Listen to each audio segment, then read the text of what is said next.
نحمده ونصلي على رسوله الكريم اما بعد فاعوذ بالله من الشیطان الرجیم بسم اللہ الرحمن الرحیم۔ سامعین اکرام، آج کے درس حدیث کا موضوع ہے قرآن عظیم سیکھنے اور سکھانے کی عظمت۔ حضرت عقبۃ بن عامر سے روایت ہے کہ آقا علیہ الصلاۃ والسلام اس حال میں تشریف لائے کہ ہم صفہ میں بیٹھے ہوئے تھے۔ صفہ مسجد نبوی کے اندر ایک چبوترا تھا کہ جس پر حضرات صحابہ کرام رضی اللہ تعالی عنہم، جن کا کہیں کوئی مکان نہیں ہوتا، ٹھہرنے کی جگہ نہیں ہوتی، وہ اس چبوترے پر رہتے۔ گویا کہ وہ صفہ کیا تھا؟ اسلام کے اندر سب سے پہلی درسگاہ، سب سے پہلی مجاہدین کی چھاؤنی، سب سے پہلی خانقاہ، اس کا نام صفہ ہے۔ تو آقا علیہ الصلاۃ والسلام تشریف لائے اور فرمایا، کیا تم میں سے کوئی یہ پسند کرتا ہے کہ وہ روزانہ صبح وادی وطحان یا وادی عقیق کی طرف کو جائے اور وہاں سے بغیر کسی گناہ اور بغیر کسی قطع رحمی کے 2 بڑے بڑے کوہان والی اونٹنیاں لے آئے؟ ہم نے عرض کیا کہ یا رسول اللہ صلی اللہ علیہ وسلم، وادی بطحان کی اونٹنیاں تو بڑی شاندار ہوتی ہیں، ہم تو ضرور یہ چاہیں گے کہ وہاں سے اونچے اونچے کوہان والی اونٹنیاں لے کر آئیں۔ اللہ کے رسول صلی اللہ علیہ وسلم نے فرمایا کہ تو پھر تم میں سے کوئی صبح کو مسجد کی طرف کیوں نہیں جاتا کہ وہ اللہ کی کتاب کی 2 آیتیں خود سیکھے یا دوسروں کو سکھائے؟ یہ اس کے لیے 2 اونٹنیوں سے بہتر ہے کہ جس کے کوہان اونچے ہوں، وہ اونٹنیاں صحت مند ہوں۔ ان سے بہتر یہ ہے کہ وہ قرآن عظیم کی 2 آیتوں کو سیکھے، اور 3 آیتیں 3 اونٹنیوں سے بہتر ہیں، اور 4 آیتیں سیکھنا یا سکھانا 4 اونٹنیوں سے بہتر ہیں۔ عزیزوں، قرآن عظیم کا خود سیکھنا اور قرآن عظیم دوسروں کو سکھانا یہ بڑی عظمت کا باعث ہے۔ جناب رسول مکرم صلی اللہ علیہ وسلم فرماتے ہیں کہ خیرکم من تعلم القرآن وعلمہ، تم میں سب سے بہترین انسان وہ ہے کہ جو قرآن عظیم کو خود سیکھے اور دوسروں کو سکھائے۔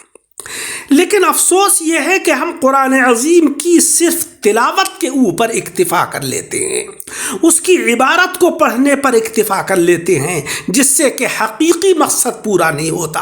حقیقی مقصد کی تکمیل تو جب ہوگی کہ جب ہم قرآن عظیم کو پڑھیں بھی اور اس کو سمجھیں بھی اور اس کے اوپر عمل بھی کریں۔ قرآن عظیم کی تلاوت عظیم ذکر الہی ہے۔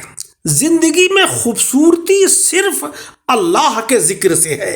آپ جتنا اللہ کے قریب ہوں گے، زندگی اتنی ہی حسین اور خوبصورت ہوگی۔ آپ جتنا اللہ کے قریب ہوں گے، دل اتنا ہی مضبوط ہوگا۔ آپ جتنا اللہ کا ذکر کریں گے، دل اتنا ہی خوبصورت اور وسیع ہوگا۔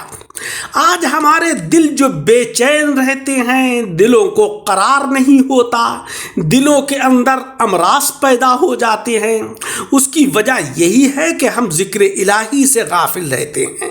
قرآن عظیم میں ہم سے کہا گیا ہے، الا بذکر اللہ تطمئن القلوب، آگاہ ہو جاؤ، دلوں کو سکون اور اطمینان اور چین جو ہے وہ اللہ کے ذکر سے ملتا ہے۔ بس ہمیں چاہیے کہ ہم اپنے رب سے قریب ہو جائیں اور ہر چیز اللہ پر چھوڑ دیں، آپ کی زندگی خود ہی سنور جائے گی۔ قرآن عظیم میں ہے وَمَن يَتَوَكَّلْ عَلَى اللَّهِ فَهُوَ حَسْبُهُ، جو لوگ اپنے معاملات اللہ کے سپرد کر دیتے ہیں، توکل علی اللہ کا ان کے اندر وصف پیدا ہو جاتا ہے، تو اللہ جل شانہ وعم نوالہ ان کے لیے کافی ہے، ان کے معاملات کو وہ درست فرما دیتا ہے۔ عزیزوں، خوشی کا تعاقب کرنے والا خوشی نہیں پا سکتا ہے۔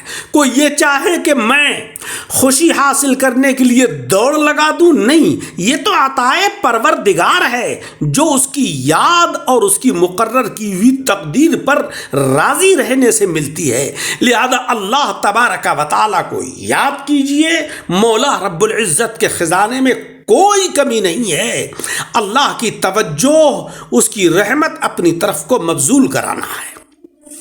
عزیزوں، ہر چیز اپنے وقت پر ہی اچھی لگتی ہے۔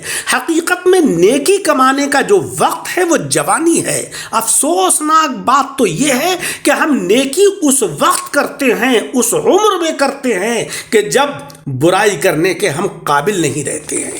ہونا یہ چاہیے کہ جب ہمارے جسموں میں طاقت ہو تب ہم نیکیاں کریں، اپنا قیمتی وقت ضائع نہ کریں، ہر لمحہ اس چیز سے فائدہ اٹھانا سیکھیں کہ جو ہمارے میزان کو بھاری کر دے۔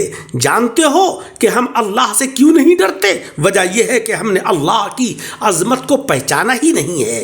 اگر ہم مولا رب العزت کی عظمت و رفعت کو جانتے پہچانتے تو کبھی بھول کر بھی اس کی نافرمانی نہیں کرتے۔ ہماری حالت یہ ہے کہ دنیا کو خوش کرنے کے چکر میں اللہ کو ناراض کرنا ہمارے لیے کوئی بڑا کام ہی نہیں ہے۔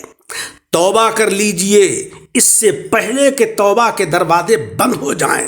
عمل کرتے وقت اللہ کو راضی کرنے کی نیت رہنا چاہیے۔ جناب رسول مکرم صلی اللہ علیہ وسلم نے فرمایا کہ جو شخص دکھلاوے کے لیے کوئی عمل کرتا ہے اللہ تعالیٰ قیامت کے دن اس کو رسوا کرے گا، اور جو شخص نیک عمل لوگوں کے درمیان بڑا بننے کے لیے کرتا ہے کہ لوگ مجھے بڑا متقی اور پرہیزگار سمجھیں، میری عظمت و رفعت کا اظہار ہو اور لوگ مجھے اپنی قوم کا سربراہ ماننے لگیں، تو اللہ تبارک و تعالیٰ اس کے چھپے ہوئے عیبوں کو لوگوں کے سامنے ظاہر کر دے گا۔ پیارے آقا جناب محمد مصطفیٰ صلی اللہ علیہ وسلم فرماتے ہیں کہ قرآن عظیم کو پڑھا کرو، کیونکہ قرآن عظیم قیامت کے دن اپنے پڑھنے والوں کی سفارش کرے گا۔ اللہ جل شانہ و عم نوالہ ہمیں عمل کی توفیق عطا فرمائے۔